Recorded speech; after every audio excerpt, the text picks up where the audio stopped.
Gani Ige Adams tó po ẹ̀kọ́ ìbànújẹ́ fún bàbá wa Aláàfin Ọ̀wádé kí wọ́n tó dórí àpèrè.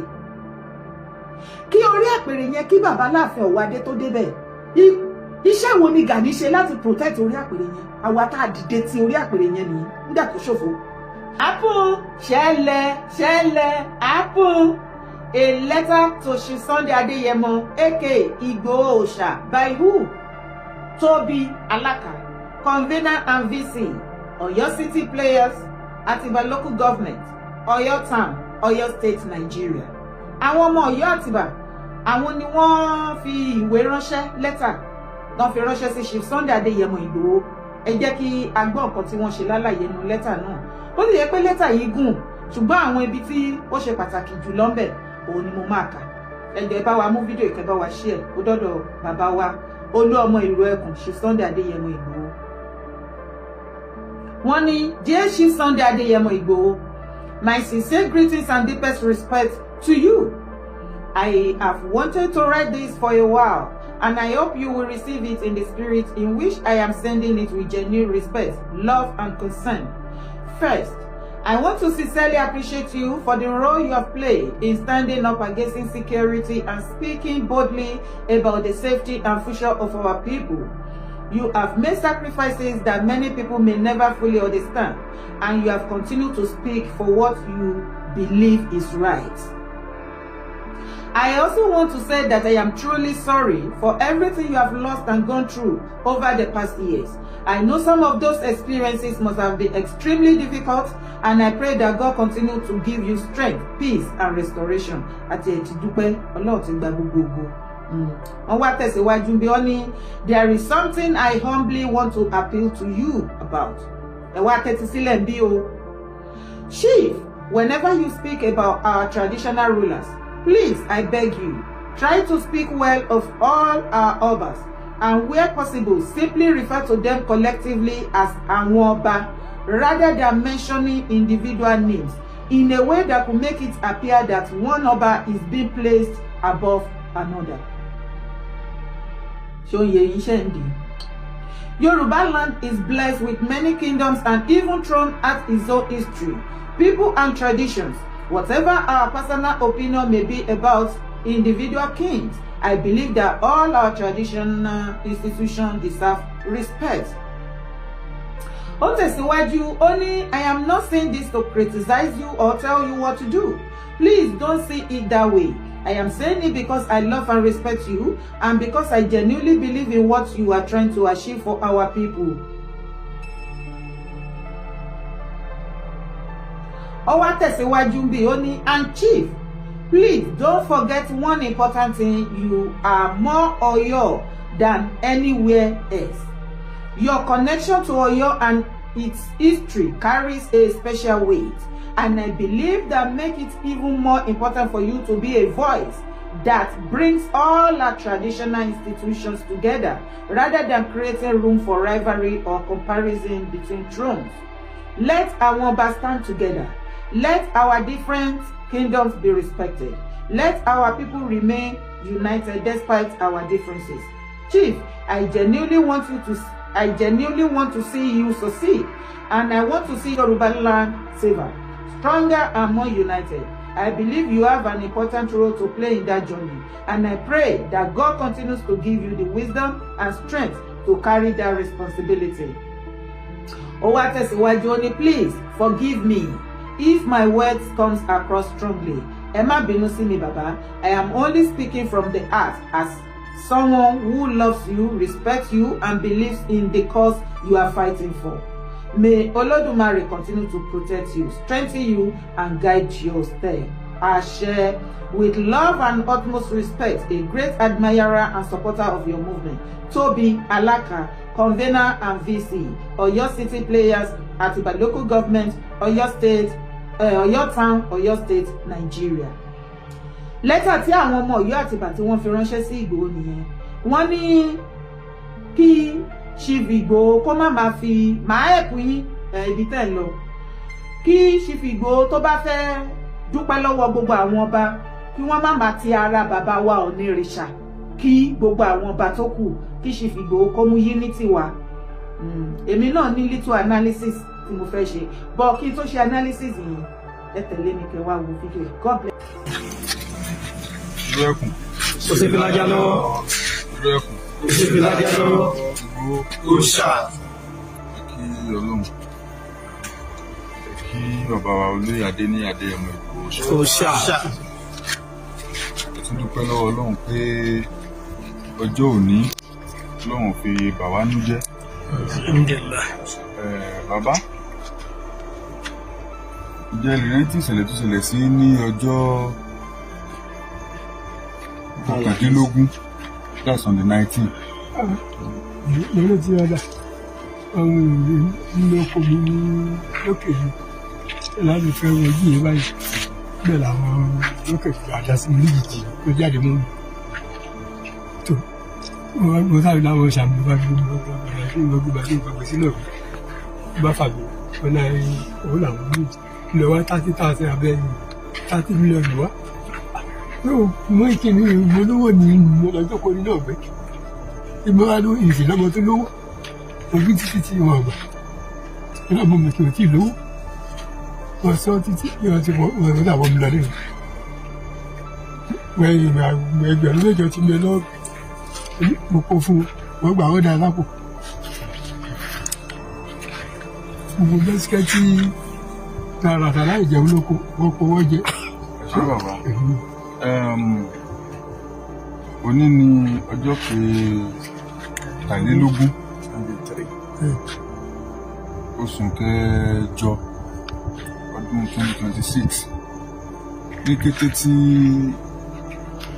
èrò kan bàbá Májàsọ́lá Ìgbòho ṣá lára pé àwọn Fúlàní ajínigbé wọ́n jí bàbá wa yìí gbé ní ìlú Òtú Tẹ̀síwájú local government ní agbègbè Òkè Ògùn ní ìpínlẹ̀ Ọ̀yọ́. Òun ni wọ́n ti jí bàbá wa yìí gbé ní ọjọ́ náà. Ìrọ́lẹ̀ kan bàbá wa olóyè adé ní adé ọmọ Ìgbòho ṣá ó kàn wọ́n lára. Ní kété tí ìró ti kàn wọ́n lára wọ́n ti ta àwa ikọ̀ ìlú ẹkùn tí a jẹ́ ọmọ lẹ́yìn fún bàbá olóyè adé ní adé ọmọ Ìgbòho ṣá tí a wà ní ìpínlẹ̀ Ọ̀yọ́ pé ká gbéra ní kán máa ń kóbó ká gbéra ká lọ sí ìlú Òtú láti lọ ṣàwárí bàbá yìí. A lè dúpẹ́ lọ́wọ́ Ọlọ́run, a dúpẹ́ fún bàbá wa olóyè adé ní adé ẹmọ tí wọ́n fira wọn jì tí wọ́n dẹ̀ fira wọn lẹ̀ lórí pé. ọ̀rọ̀ ńlá rèé o, àwọn ọmọ Ìyá Àtìbà wọ́n fi lẹ́tà ránṣẹ́ sí bàbá wa ṣe Sunday olú ọmọ Aníyìkáyé olú ọmọ ìlú ẹkùn ọ̀ṣọ́ọ̀ṣì mẹ́kìn. Wọ́n ní kí Chief Ìgbòho gbogbo ìgbà tó bá ti lọ fún occasion wọ́n ní kí wọ́n má máa sọ wípé àwọn kí bàbá àwọn Ọ̀ọ̀ni ẹ bá wa ké kábíyèsí sí bàbá Ọ̀ọ̀ni kábíyèsí o kẹ́sẹ̀ ọba kó jẹ kó pẹ́pẹ́pẹ́ àdìmúlà Oòduà. Wọ́n ní kí Chief Ìgbòho má máa sọ wípé àwọn ti ara bàbá wa Ọ̀ọ̀nìrìṣà olórí aládé olórí ọba gbogbo kí gbogbo ọba tó kù. Wọ́n ní bí ìgbà tí Ìgbòho bá ń gbé kábíyèsí Ọ̀ọ̀nìrìṣà lórí àwọn ọba tó kù ni. Wọ́n tún wá tẹ̀síwájú ibẹ̀ yẹn ló kàṣe ní jù. Wọ́n ní kí Ìgbòho rántí wípé ó jẹ́ ọmọ Ọ̀yọ́ ju any other place nílẹ̀ kóòtù àjíire ilẹ̀ Yorùbá. Wọ́n wá tún tẹ̀síwájú wípé àwọn rí iṣẹ́ tí onílẹ̀ gbélé ṣe Sunday Adéyẹmọ Ìgbòho lọ́wọ́ láti mú unity wá láàrin àwọn ọmọ kóòtù àjíire ilẹ̀ Yorùbá tí wọ́n dẹ̀ ti ń ṣe àti lórí ètò ààbò ẹ ṣeun tẹ́tí ẹ̀ mention ẹ̀. Lára àwọn iṣẹ́ security yẹn náà òun lẹ ti rí yẹn Òkè Ògùn lọ́yọ́ state òun ni fídíò tẹ́ rí yẹn. Ó ṣẹ̀ṣẹ̀ ṣẹ̀bẹ̀ gbọ́ déètì ni ẹ̀bẹ̀ gbọ́ déètì tó ṣẹlẹ̀ wọ́n tún ti rescue bàbá yẹn kò jù bẹ́ẹ̀ lọ. Lára iṣẹ́ tó nílẹ̀ gbé fún wọn òun náà ni wọ́n ń ṣe lọ yẹn. Now ẹ jẹ́ ká ṣàlàyé kékeré. Èmi mọ̀ wípé a máa débi tá a dé. Tí mo bá ń pe èdè wípé this is new face of Yorùbá land. Yorùbá àná ti yàtọ̀ sí tèmi. Ọ̀pọ̀lọpọ̀ yẹn á máa rò wípé bí yá ọ̀rọ̀ àhesọ lásán a kàn ń sọ lásọdùn ni. Kò rí bẹ́ẹ̀ o. Ẹ̀yin náà ti rí scores, ẹ ti rí bó ṣe ń lọ àbí? Nǹkan tí o máa ṣe ní ilẹ̀ Yorùbá àná lẹ́kùnrẹ́rẹ́ tá tó ṣẹ́ dànù tí nǹkan kan ò ní sọ̀rọ̀ tí ò ní dúpẹ́ tí wàá ṣe tí wàá mú jẹ ní Yorùbá land tí new face of Yorùbá land tó ní o ò lè ṣe 1% tó bá ṣe 1% ò ní farare lọ. A fẹ́ mọ post ọjọ́ orí ẹ bó ṣe tó bó ṣe gàgàrà wàá gbọ́ kókókó wàá gbọ́ kàkàkà. Ìdí ni wípé a fẹ́ fọ ilẹ̀ kóòtù àjíire mọ́. Ẹ má dí wa lọ́wọ́ o.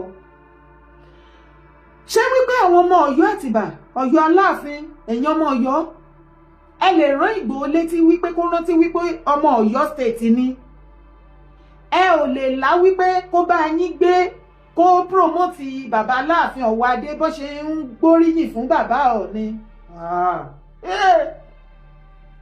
Ìsìn lẹ̀ṣẹ̀ rántí wípé ọmọ yín ni ìsìn ni Ọ̀yọ́ Àtìbà rántí wípé ṣe Sunday Adéyẹmọ Ìgbòho ọmọ Ọ̀yọ́ ni ògo yín ni. Somebody like me ní last year nígbà tẹ́ bẹ̀rẹ̀ ọ̀tẹ̀ tẹ́ mú ọmọ àlè tí ò ń ṣọmọ ilẹ̀ Yorùbá tí ò ń ṣọmọ Oòduà tẹ́ fà má bẹ́ tẹ́ gbélé orí ọmọ yín ẹ ò rántí wípé Chief Ìgbòho ọmọ yín ní ojúlówó ọmọ ọkọ ni ọmọ tẹ́ gbẹ́lé yín tó wá sásá bẹ́ yín tó ní kẹ́ bojú Ìgbòho ojúlówó ọmọ yín jẹ́ ṣọmọ Ọ̀yọ́ ni àtọ̀rìn wá sọ́yọ́ ni ẹni kó bojú ọmọ yín jẹ́. Okay, ẹ jẹ́ ká dá sílẹ̀ ká túṣà. Gani Adams tó po ẹ̀kọ́ ìbànújẹ́ fún bàbá wa Aláàfin Ọ̀wádé kí wọ́n tó dórí àpèrè. Kí orí àpèrè yẹn kí bàbá Aláàfin Ọ̀wádé tó débẹ̀. Iṣẹ́ wo ni Gani ṣe láti protect orí àpèrè yẹn? Àwa tá dìde ti orí àpèrè yẹn nìyẹn nígbà tó ṣòfò. Tí wọ́n fẹ́ yí tó fẹ́ gbé ọgbọ́n àlùmọ̀kọ́rọ́ yí tó fẹ́ da gbogbo kíní rú. Mo mọ iṣẹ́ tí mo ṣe ọmọ yẹn.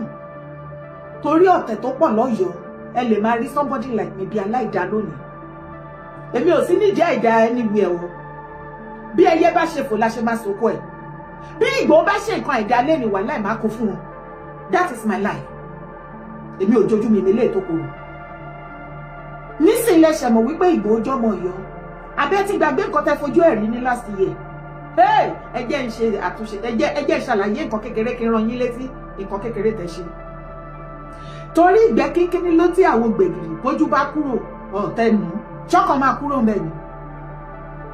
Ní last year ní ìgbà tí Chief Ìgbòho ń lọ káàkiri tó ń bẹ̀bẹ̀ káàkiri wípé òun fẹ́ lọ máa bẹ gbogbo àwọn ọba kọ́ bá àwọn bẹ bàbá wa olórí oko káàfàtà President Bola Ahmed Tinubu pbat pé kí wọ́n fún wọn ní freedom kọ́ padà wálé. Kí ni ẹlẹ́ṣẹ̀ kan ṣẹ̀? Ṣé wọ́n ṣe jàgídíjàgan ni àbọ̀ pààyàn àbọ̀ ń jalè? Ṣebí ìfẹ́ ilẹ̀ Yorùbá yìí náà ní tó fi dogun tí àwọn Fúlàní tán ní so ìwọ ló fẹ́ jà fún ìran Yorùbá ókè ìkọ́ àti mọ̀ nǹkan tá a máa ṣe fún ẹ tán fẹ́ pa tí ò nílò jẹ́ tán rí pa tó fi sá kúrò. Ó dẹ̀ fẹ́ bẹ̀rẹ̀ ìrìn àjò yẹn gbogbo wa láre. Lẹ́tà tẹ ṣẹ̀ṣẹ̀ wá ń kọ nísìn Ìgbòho ti bẹ̀rẹ̀ ẹ̀yìn kọ́ lẹ ṣẹ̀ṣẹ̀ máa rán létí gẹ́gẹ́ bí ọmọ ọkọ tó jẹ́ tó ti ń pariwo Ìgbòho tó bá sọ wípé Ìgbòho kò sí orílẹ̀-èdè tó wà láyé lónìí àfi tí ò bá sọmọ Nàìjíríà bẹ́ẹ̀ lókù tí wọ́n ní mọ̀ wípé táwọn kan wà tó ń jẹ́ Ìgbòho nínú Nàìjíríà ibo ló wà located at ní Ọ̀yọ́ state tó ń polongo yín. Ǹjẹ́ a ti rí ọmọ Ọ̀yọ́ míì tó polongo Ọ̀yọ́ state àbí Ìgbòho tó Ìgbòho ṣe Sunday Adéyẹmọ?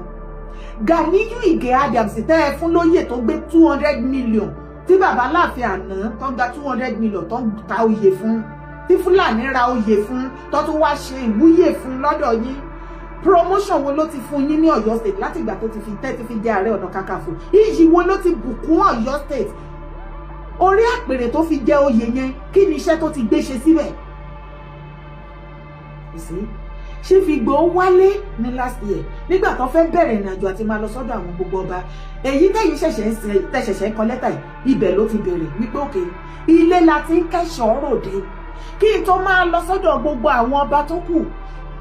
Ẹ jẹ́ kọ́kọ́ bẹ̀rẹ̀ láti ilé gẹ́gẹ́ bí ọmọ ọkọ tán bí ire tí ò gbúdọ̀ ṣíṣú yọ tí ò sọ lẹ́nu tí ò sì ṣàpòyàkọ́ despite the fact wípé bàbá Aláàfin Ọ̀wádé was never in the picture gbogbo nǹkan tó ṣẹlẹ̀ kó tó di pé wọ́n jọba yìí. Wọ́n sí in the picture wọ́n wàwé gbogbo nǹkan tó ń ṣẹlẹ̀ tó bá tiẹ̀ wàwé ẹ̀ wọ́n á máa rí online ni kò síbi tí gbogbo ìrìn àjò yẹn gbà kan bàbá Aláàfin Ọ̀wádé rárá lọ́wọ́ lẹ́sẹ̀ tó jẹ́ sí wípé tí Gani Adams bá pọ̀ ẹ̀kọ́ ìbànújẹ́ àbí ọ̀tẹ̀ fún wọn àwọn àìsàn ti wí pé kí bàbá Aláàfin Ọ̀wádé sọ pé ṣe bí mo ti ṣe fẹ́ jẹ ni ẹ ti ṣe jẹ́ kí n kọ́kọ́ jókòó kí n fìdí rinlẹ̀ dáadáa ká tó mọ ìgbésẹ̀ tá máa gbé tó bàbá Aláàfin Ọ̀wádé ò ṣe bẹ́ẹ̀ ọ̀rọ̀ yìí kò sọ̀rọ̀ ìjà mọ́ o torí pé látọ̀dọ̀ ṣe Sunday Adéyẹmọ Ìgbòho bó ṣe bá mi sọ̀rọ̀ bàbá Aláàfin Ọ̀wádé àti Ṣífì Ìgbòho bàbá àtọmọ ni wọn kò sí jà kò sí ìkúta àlàyé ọ̀rọ̀ làjọ ń ṣe fúnra wa èmi ń dá yín lọ on behalf of ṣe Sunday Adéyẹmọ Ìgbòho ó kó àwọn èèyàn wá láti Amẹ́ríkà láti Europe àwọn ti Nàìjíríà all over the world wọ́n kó ìlú wọ́n kó ìfọn gbogbo ẹ̀ wọ́n tẹ̀lé oníkan tẹ̀lé òun ó yá sọ́dọ̀ bàbá Aláàfin ìjẹ́ mo ríyìn tí Ìgbòho gbé wá fún yín lọ́dún náà ẹ mọ̀ kankan ìjẹ́ mo iyì tó ń gbé bọ̀ wá sí inú palace Aláàfin ìjẹ́ mo ògo àti iyì tí ẹ ò lè rà láíláí tí owó ò lè rà tó ń kó bọ̀ wá bá yín lọ́yọ̀ọ́ fúnra lára yín torí ọ̀tẹ̀ tí Gani ti pòkọ ìbànújẹ́ sí yín sí inú ẹ̀yin ọmọ Ọ̀yọ́ àti bàbá Aláàfin níbi tí ò ti kàn wọ́n ẹ humiliate Ìgbòho ẹ bójú ẹ jẹ ẹ ò rántí nígbà náà wípé ọmọ Ọ̀yọ́ ni wípé ọmọ Ọ̀yọ́ state ló ní láti gbé Ọ̀yọ́ sókè ṣebí Ọ̀yọ́ náà ló ń gbé sókè nígbà tó wá kò ṣe kọ́kọ́ lọ sọ́dọ̀ bàbá Aláàfin ó kọ́kọ́ wá sọ́dọ̀ wọn ẹ humiliated him you humiliated him ẹ rìn sí òwò ẹ rò wípé ẹ bọ́ aṣọ ìyàtẹ̀yẹ tí Ọlọ́run wọ̀ fún ẹ rò wípé ẹ bọ́ abẹ́ rò wípé ẹ dé epo pupa sí odídẹrẹ́ lára ìṣe ló túbọ̀ rẹ̀ wá sí ẹrù pé fẹ́ bàjẹ́ ni. ìjẹ́ ọmọ kọ́tẹ́ ṣe that is why píṣọ̀ yẹn kò ní kúrò nínú ayé gbogbo àwọn ẹni yìí ẹni ẹ̀yẹ tí Ìgbòho pè látàbúrọ̀dà àti nínú Nàìjíríà tí wọ́n ń tẹ̀lé bọ̀ lọ́dọ̀ bàbá Aláàfin ẹ bójú wọn jẹ́ you humiliated them ẹ fi wọ́n ṣẹ̀sín ẹ bójú Ìgbòho jẹ́ ẹ dá wọn dúró sí títì ẹni kọ́ máa wọnú pálásì ní kọ́ máa wọnú kọ́páǹdì ní Ìgbòho ní káàtà wọn bíi méjì mẹ́ta tó wọlé ẹni wọn ò gbúdọ̀ mú fóònù dání ìgbà tó tún máa bá Aláàfin ya fọ́tò ẹni kó dúró based on gbogbo nǹkan tí Gani ti sọ fún yín ta ní ọlọ̀tẹ̀ láàrin yín àti Ìgbòho mò ń bọ̀ mí tí ìdè mo tún ní fídíò kan tí mo fẹ́ fi hàn yín ẹ tún tẹ̀lé mi kẹwàá o. lọ́dún kan ni Ọbásanjọ́ ránṣẹ́ pé ìjà Fáṣẹ̀hùn àti Gani kán lọ parí ẹ̀ ní Ifẹ̀ àwọn ọba mọ́kànlá dẹ̀ jókòó wọ́n dẹ̀ ní ẹ̀mẹ́yàn 50-50 wa bẹ́ẹ̀ ni kìíní gbà mí àwọn ìyókù ń bọ̀ lóògùn èrò wa inú ààfin Ilé Ifẹ̀ ni wọ́n pa bàbá Oòduà Fáṣẹ̀hùn sí ó gbàwẹ̀ níjọ́ náà ọ̀run ló ti lọ sínú àwọn ọba mọ́kànlá ló ròkú níjọ́ náà. bàbá Frederick Fáṣẹ̀hùn. bẹ́ẹ̀ ni bàbá Oòduà rẹ̀ inú ààfin Ifẹ̀ náà pa sí níjọ́ náà àwọn ọba mọ́kànlá ló ròkú níjọ́ náà. ẹ̀yin náà ẹ wá fẹ́ jà fún Yorùbá ẹ̀dẹ̀ ti ta ẹ̀jẹ̀ sílẹ̀ níwájú Odùduwà tí ẹ bá mọ̀ pé ẹ fẹ́ fà ẹ lọ bẹ́ẹ̀ ni. ọ̀rọ̀ tẹ́ sọ yìí àṣírí ni àbí ní táwọn èèyàn mọ̀. ní táwọn èèyàn mọ̀ ni níjọ́ tí Gani wá sí Ọ̀wọ̀ ọkọ̀ ogójì ló kó dání mọ́tò 37 ni wọ́n gbé lẹ́yìn ẹ̀ láàfin Ọlọ́wọ̀ àwọn palace boys náà sọ fẹ́mi ó ní èèyàn tí ẹ pa níjọ́ náà àwọn 72 náà kọ́kọ́ pa níwájú ilé Ọlọ́wọ̀ níjọ́ náà lọ́hùn lọ́jọ́ dojú ogun kọ́ra wọn. bí báyìí sìn ẹ̀yin náà tẹjú mọ́ fídíò yẹn ẹ lísìn dáadáa kẹ wo àrà tí Gani ti dá ní ilẹ̀ Kóòtù Àjíire ẹ wò ìtàn ló lọ dá ní Ọ̀wọ̀ ẹ wò èyí tó ṣe fún bàbá late Fáṣẹ̀hùn the founder OPC tó fọwọ́ ara wọn medical doctor tó jókòó tó wo ọjọ́ ọ̀la ilẹ̀ Kóòtù Àjíire tí wọ́n dálẹ̀ wọ́n pè ẹ́ kó wá jẹun o mẹ́ni tó ní nǹkan olóúnjẹ ó dì í lọ́wọ́ dání títí ogun yìí ló gbé tí máa yẹn títí tí máa yẹn fi wọnú sàré ṣé ká tó lajú kalẹ̀ kó tún rán Ìgbòho lọ bó ṣe rán Fáṣẹ̀hùn bàbá Fáṣẹ̀hùn láíláí as a matter of fact Gani ò ní agbára yẹn mọ́ ní ilẹ̀ Kóòtù Àjíire ilẹ̀ Yorùbá it is over. Now back to the matter. Ìgbòho gbé gbogbo àwọn èèyàn wálé kí wọ́n wá yẹ ẹyin sí kán wá mọ bí Ọ̀yọ́ state ṣe rí bí orí àpèrè Aláàfin ìbá jẹ́ wípé ní ọjọ́ yẹn ẹ àlọ́ Ìgbòho kó wọlé àti gbogbo àwọn èèyàn kí wọ́n ṣe bó ṣe fẹ́ ṣe ìjẹ́ mọ irú iyì tó máa wà pẹ̀lú yín ní orí àpèrè Aláàfin. Kí ló kan bàbá Aláàfin Ọ̀wọ̀ Adé? Ẹ̀yin èèyàn mi, ẹ jọ̀ọ́ ẹ má bú bàbá Aláàfin, ẹ jọ̀ọ́. Mo ń ṣe àlàyé ọ̀rọ̀ ni, àwọn mistake tó ti ṣe sẹ́yìn bóyá wọ́n á rí lára ẹ̀ tá fi control ọjọ́ iwájú. Ìwọ àtẹni jẹ́ ká lẹ́ni bẹ́ẹ̀. Kí ló kan bàbá Aláàfin Ọ̀wọ̀ Adé láti wúrú ìwà tí wọ́n wù sí Ìgbòho? Ṣé wọ́n ti meet Ìgbòho rí ni? Ṣé àwọn àti Ìgbòho ti sọ̀rọ̀ rí one-on-one ni? Ṣé wọ́n ti bá Ìgbòho ṣe rí ni? Tí Gani bá tẹ̀ wá pòkọ ìbànújẹ́ gẹ́gẹ́ bí Ààrẹ Ọ̀nà Kakanfò torí àpèrè Aláàfin fi jẹ, ó wá pòkọ ìbànújẹ́ fún àwọn ojúlówó ọmọ yín àtọ̀rìn ìwà ènìyàn àlejò lásán tí ò lẹ́bí tí ò lára tí ò síbi tó gbà tọmọ yín ní Ọ̀yọ́ state tó jẹ́ sí wípé láti ìgbà tó ti fi jẹ oyè yẹn kò sí nǹkan iyọ̀ kan báyìí tá a lè tọ́ka sí tẹ́yìn ọmọ Ọ̀yọ́ lè tọ́ka sí tí Gani mú wá bóyá bíi glory bíi oríire àbí anything tó jẹ́ positive thing tó gbé fún yín lọ́yọ̀ọ́. It has been this Ìgbòho là ń pariwo Ìgbòho Ọ̀yọ́ state. Ìdí ẹ̀mọ́ nǹkan tẹ́ ṣe fún ọmọdé Yẹmú ní last year bẹ́ ṣe yẹ̀yẹ́ ẹ̀yin lẹ yẹ̀yẹ́ lọ́yọ̀ọ́. Ẹ rò wípé ẹ mú ẹja jálajàla ẹja ṣakaṣaka ẹni kò ní pé mọ́. Ẹ mú aṣọ ìyá rẹ̀ ẹ rò wípé ẹ ti bọ́. Ìgbà tọ́lọ́run máa wá ṣe Ọlọ́run wá wọ aṣọ ìyè àti ẹ̀yẹ àti ògo tí ẹ̀dá alààyè ò lè bọ́ ó gbé wọ̀ lọ́rùn. Ẹ bojú ẹ̀jẹ̀ ẹ disgrace ẹ lọ́dọ̀ gbogbo àwọn tó tẹ̀lé àwa tá à ń wò wọ́n látòrí ìkíní. Ìrẹ̀wẹ̀sì bá wa. Ìjẹ́ tí ẹ mọ nǹkan tẹ́ ṣe ní ìgbà tí ẹ ṣe irú ìwà tẹ́ wù sí yẹn tẹ́ humiliate ẹ̀ bẹ́ẹ̀ yẹn tẹ́ rìn sí òhò tẹ́ bojú ẹ̀jẹ̀ tàlejò. Gbogbo àwa ọmọ kóòtù ajíire Yorùbá tó kù bíi Lagosian, Kwara, Kogi, Èkìtì, Ondo, Ọ̀ṣun, Ògùn gbogbo wa wá wò pé ṣáwa nìkan àwa là ń gbé Ìgbòho ṣé Ìgbòho ò dá nílé nítorí ilé náà ti ń kẹ́ṣọ́ ròde ṣé Ìgbòho ò dá nílé ni ṣé ó ti bá lé jẹ́ ni kí ló lè fa tó fi lè bojú ẹ̀jẹ̀ nínú ilé torí tí Ìgbòho bá lọ káàkiri gbogbo every other area tó ń gbé gẹ́gẹ́gẹ́ bẹ́ẹ̀ yẹn tó bá wá sí orísun ẹ̀ gangan ó yẹ kó triple bó ti ń ṣe fún tẹ́lẹ̀ ṣùgbọ́n ẹ̀yin ẹ gbé wálẹ̀ ẹ pa ògo yẹn mọ́lẹ̀ ẹ rí ẹsẹsẹ tẹ́ ẹ mọ́ràn fọ̀rọ̀fọ̀ ẹ rò wípé ó ti tán. Gbogbo blogger tó dìde lọ́yọ̀ state kò sí blogger iyọ̀ kan both home and abroad nínú yín tó speak on his behalf ní last year. Ẹ sọ̀rọ̀ débi wípé kò sí story tẹ́ ẹ sọ tán nípa Ìgbòho kò ṣe yín kò ṣe kókó ó gbé ìwà ka yín mọ́lé ni o. Torí ẹ rò wípé tí Aláàfin bá ti treat fọ́kọ̀pù ẹ̀ bóyá bàbá Tinubu ò ní gbọ́ ní Aláàfin ò ní lè bá bàbá Tinubu sọ̀rọ̀ wọn ò ní fún ní freedom because Gani Adams kò fẹ́ not even in the next 20 years kí wọ́n gbúròó Ìgbòho nínú Nàìjíríà.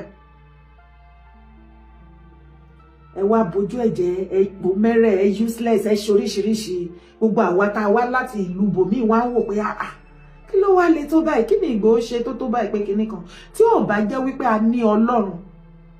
Somebody like me mo rí wípé nǹkan tí ìrìnàjò tí Ìgbòho rìn òun gan ò mọ̀ ohun tá a ti dá mọ̀ pé ó ní láti ṣe ni. Àwa wò pé kó tiẹ̀ wá hùwà ìbàjẹ́ ó yẹ kẹ́ ẹ daṣọ bò ó. Gbogbo wa bá ara léra díẹ̀ ìgbà tẹ́ bá ṣọ ìyá rẹ̀ àdáṣọjọ́ fún. Ẹ pọ̀ mẹ́rẹ̀ ẹ mú gbogbo ìdẹ̀tí ẹ dá sí lára àwa bẹ̀rẹ̀ sí ní fi ọṣẹ àbomi sí àfọ̀ amú gbogbo ìdẹ̀tí ẹ gbé oríṣiríṣi tẹ́ fi sí lára ànúdànù. Àdìmúdà Oòduà.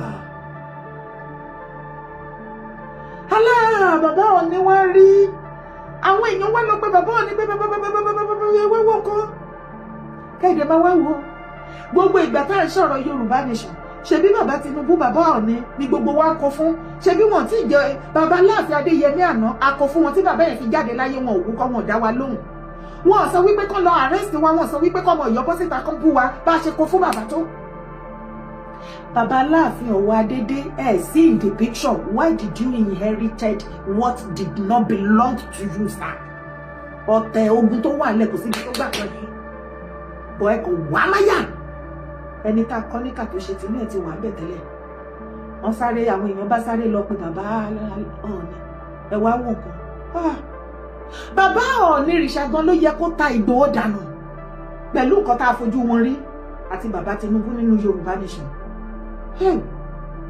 wọ́n wá pé Ìgbòho wá pé wẹ́ wọ́n kúkú ti bojú oúnjẹ ibi tó ń gbọ́kànlé nulẹ̀ ìgbà tí inú ilé ti rí báyìí òun ò mọ ibi tó kù bó ṣe máa rí tọ́ ẹ bá mi pe bàbá Ọọ̀ni o mo fẹ́ wá bẹ̀ wọ́n kán bá mi bẹ bàbá Tinubu fún freedom mi bàbá Ọọ̀ni ní pé kán fún wọn lápọ̀símẹ́ǹtì kan náà ní ọjọ́ náà gbogbo wa la rí píṣọ̀ kárí fídíò ẹ wo àwọn èèyàn tó tẹ̀lé wọn Ìgbòho gan kò kọjá àyè ẹ pé wẹ́ ìgbà tó ti rí bẹ́ẹ̀ láti ilé ẹ̀jẹ̀ mọ iye ara mi o ìgbà tí àwọn èèyàn tó máa dé wọn kóra ra ṣe nọ́mà pé má kọjá àyè wa ká má tún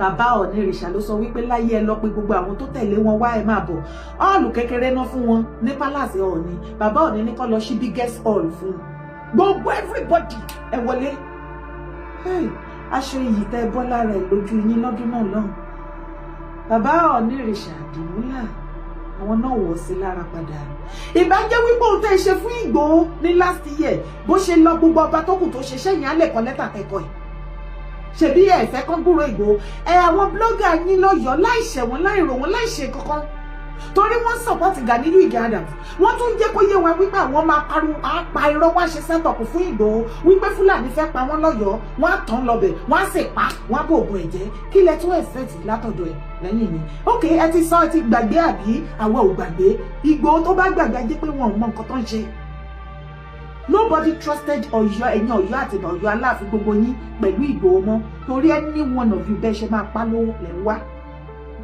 ẹ wá ní kí Ìgbòho kó máa gbé bàbá Aláàfin Ọ̀wọ̀ Adé sórí kó gbé wọn sórí Ọọ̀ni tó bá jẹ́ ìwọ tó ló jẹ́ kọ̀ǹfẹ́nà lè Ọ̀yọ́ Àtìbà kí ló porúkọ ẹ̀ yìí tó bá jẹ́ ìwọ yìí ó ló wà ní pòsíṣàn Ìgbòho kí ló máa ṣe jà kí ló máa ṣe dídò èmi ìfẹ́ kó gùn jù mí èyí tó kù dórí live show ẹ pàdé mi ṣùgbọ́n kò tó tí ì tán síbẹ̀ ó tún ìní fídíò tí mo fẹ́ fi hàn.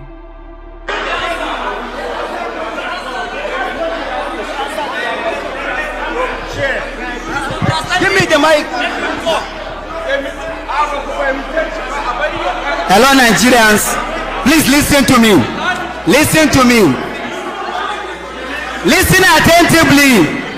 The Hausa people are awakening. Nobody can sit down and talk on Hausa people again. We must address the issue. This is our time. I'm here for Hausa Renaissance. The Hausa people are awakening. That Almajiri system of learning must be abolished. Nigerians should support that because it was depicted. It's not supposed to. Wait, Give me. Hello. Kódógún bọ́lẹ̀ ìdìjà kódìjà bọ́lẹ̀ ìdógún kódógún bọ́lẹ̀ ìdìjà kódìjà this is the end of Fulani caliphate in Nigeria. Enough is enough. Yes ẹ̀rí brother wa yẹn I love you bàjẹ́bàjẹ́ báwo ṣe sọ I love you bàjẹ́bàjẹ́ lédè Haúsá kọ́ mi náà ẹ̀yin tẹ́gbẹ́ Haúsá ẹ̀ bá mi kọ́ síbi comment section máa mọ̀ àwọn Haúsá ti jẹ́ o ẹ̀rí bọ́ ṣe yarí wọ́n fárígá mọ́ Fúlàní lọ́wọ́ this is the end of Fulani caliphate in Nigeria àṣé wípé Fúlàní ò ní agbára kankan lẹ́yìn political power káàsà ṣé ẹ̀rí bí bàbá Tinubu ṣe yẹ̀yẹ́ àwọn Fúlàní caliphate mo tún yìí béèrè lọ́wọ́ ẹ tẹ́lẹ̀tẹ́lẹ̀ ṣé òkìrí sultan gbogbo occasion tó bá lọ wàá máa gbọ́ one Nigeria it's not negotiable this Nigeria we are one ìjọ wo ló tún bọ lẹ́nu ẹ̀ láti last year December níbo àwọn gọ́tìmọ̀ epo wà negotiable bàjẹ́ all of a sudden northern caliphate Kaba the Fulani caliphate lost their voices wọ́n wá rọ̀ bẹ̀tẹ̀ bí ẹ̀kọ́ tó ti bàjẹ́ tó ẹ pàdé ọkọ̀ ìyá yín tó bá jẹ́ nǹkan tí bàbá Tinubu fi wo èmi lélẹ́yìí torí kò tí ì sí head of state àbí president tó jẹ tó yìí wojú àwọn Fulani caliphate wọ́n ti ríra wọn bí almighty father of Nigeria wọ́n ti ríra wọn bí àṣẹmáàlú òun náà ṣe gbógun fún àwọn terrorism táwọn máa ṣe rádaràda òun náà ṣe rí tó wọ̀ wọ́n lẹ́jẹ̀ tó wọ́n ṣe plate number born to rule what tẹ́ bá tiẹ̀ máa born to rule ajá àwọn tó lórí wọn pé Fulani caliphate ẹ̀sìn mùsùlùmí wọn their way of practicing Islamic is totally different from the Saudis ṣebí láàrin lórí TikTok gbogbo orúkọ mùsùlùmí tó ń jẹ́ ṣebí ni àwọn ọmọ Yorùbá tó lọ ṣọmọ ọ̀dọ̀ ní Saudi náà sọ fún wa wípé gbogbo orúkọ mùsùlùmí tẹ̀ ń jẹ́ most of it ní Nàìjíríà wọn kì í jẹ ní Saudi àwọn Fúlàní nìkan ẹ̀sìn Islam Fúlàní òun ni ẹ̀yin mọ̀nàfíkì ọmọ àlè ilẹ̀ Yorùbá òun lẹ́ ń sìn kó ń ṣe ti Saudi gan. Torí ọba Saudi ó sọ débi wípé any Islamic cleric tẹ́ bá ti rí tó preach hatred àwọn ò fàyè gbà ní Saudi. Tí bá wá sọ fún yín wípé Allah Sultan of Sokoto òun ni àwọn mufti Ìwó, ọba Olúwo, àwọn Oríyọmí gbogbo sẹ́ẹ̀tì wọn yẹn òun ni wọ́n sìn. Wọn ò mọ Ọlọ́run kankan. Ọlọ́run tó ń kírun tó ń gbàdúrà lé lórí is the Sultan of Sokoto, Allah tí wọ́n nìyẹn. Nítorí ẹ̀ ló ṣe lè rí tọ́líá tó máa sọ pípa anything tí ó bá ti Sultan bá ti ṣe àṣegbé ni wọn ò gbúdọ̀ yírí ẹ̀ wò. Ẹni mùsùlùmí tó bá ti go otherwise bí Quran ní kan pa wọ́n ti tún bí Sultan ti kọ Quran tiẹ̀ òun náà há lé wọn lọ́wọ́. Ṣé ti rí bí Tinubu ṣe ń jí everybody dìde? Ṣé rí bóyá jí àwọn Haúsá wọ́n wà vocal? Mo iye tribe tó wà ní northern part of Nigeria ó pọ̀ bàjẹ́. Fúlàní dẹ̀ kọ́ńkà ó dẹ̀ pa gbogbo everything mọ́ wọn lẹ́nu ó dẹ̀ gbáyé wọn lọ́wọ́ wọn. Fúlàní population wọ 2% nínú Nigeria. Àwọn Haúsá wọ̀nyí náà ni the most populated kìíní ní northern part of Nigeria bẹ́ẹ̀. Wọ́n dẹ̀ brainwash wọn títí wọ́n fi ẹ̀sìn Islam ti Fúlàní wọ́n fi brainwash wọn wọ́n ní káwọn settle fún kíni fún àlèmájìrì set of education tí ò ní certificate tí ò sí ibi tó ti lè employ tí ò sí kankan wọn gbé ìbò wọn gbọ́n kankan. Àwọn wọn wá mú ọmọ títí wọn ní kí àwọn Haúsá àti every other tribe ipe western education is haram ó máa báyé wọn jẹ́ kò níbi tó fẹ́ gbà support wọn ò lè benefit anything from it can run away from it. Àlèmájìrì set of education òun ló máa benefit wọn gbàbẹ̀ true ẹ̀sìn. Ṣùgbọ́n àwọn Fúlàní ọmọ àlè wọ̀nyí wọ́n wá kó àwọn ọmọ títí wọn wá lọ́wọ́ àwọn ọmọ El-Rufai yẹn ń dọ́ bí ẹdun lórí X space now Twitter everywhere TikTok everywhere. Were they not educated? Ṣé Àlèmájìrì set of education ni àwọn ọmọ El-Rufai, àwọn ọmọ Buhari, àwọn ọmọ Malami, àwọn ọmọ Sultan and the rest of them tó kù? Ṣé Àlèmájìrì set of school náà kó wọn lọ àwọn gbé àwọn ọmọ El-Rufai abroad ní gbogbo wọn ti study wọn ò dúró kàn gba education western education yẹn ní inú Nàìjíríà wọ́n gbé wọn báyìí wọ́n gbé wọn lọ sí western world kàn lọ gba everything ni. You see how wicked they are. Òun la ṣe sọ fún yín Yorùbá bóyá ẹ máa kẹ́kọ̀ọ́ látara àwọn Haúsá. Tá bá sọ fún yàwó tàbùkù ẹ̀sìn o láéláé ṣùgbọ́n lórí ọ̀rọ̀ tó wà lẹ̀ yìí kàkà kílẹ̀kùn ilẹ̀ máa ṣá ni. Ìbálùwẹ̀ yín mufti Ìwó tọ́líà àti the rest of you tẹ́lẹ̀ fẹ́ dòdò ńlẹ̀ kó o tù mo sọ fún yín mo la fẹ́ ra abracadabra tẹ́ fẹ́ ṣe tó bá tó àsìkò a máa fi gbogbo yín pàrokò ìbànújẹ́ ránṣẹ́ sí Sultan á lè mọ bó ṣe ń lọ. Ṣebí 20 years ago ta ló tó bẹ́ẹ̀ kó dárúkọ Sultan wọ́n á fi dá lálẹ́ garaga lẹ́ni tó bá ta Sultan kò sẹ́ni tó lè rà ní 10 naira. Ẹ tí ì rí nǹkan kan you think ẹ rò pé ojú lásán ni onílẹ̀ wà pẹ̀lú wa.